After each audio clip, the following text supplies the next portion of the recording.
Então dá uma olhada nesse terceiro exemplo. Eu te dei log de raiz de 2 na base de 16. Lembra que o primeiro que eu vou fazer é igualar a x, porque eu não sei quanto é que me dá. Eu não sei qual é o logaritmo. Mas eu sei que o 16 elevado a x será exatamente igual a raiz de 2. Isso eu sei. Então 16 elevado a x será exatamente igual a raiz de 2. E aí?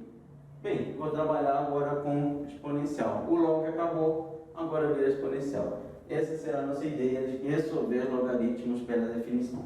Eu vou ficar com 2 elevado a 4 elevado a 16, porque 16 é a mesma coisa que 2 elevado a 4, igual a 2 elevado a meio. Lembra que a gente trabalha com a regrinha do sol. Quem está no sol vai para a sombra, quem está na sombra vai para o sol. Eu vou ficar com 2 elevado a 4x, sendo igual a 2 elevado a meio.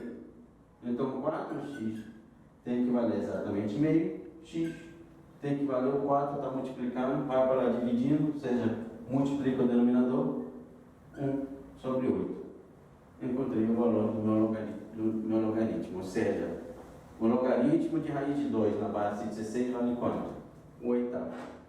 Bem, a condição de existência ela impõe que o logaritmando e a base sejam positivos, que o logaritmando ele seja o quê? Um número maior do que zero e a base maior que zero é diferente de 1.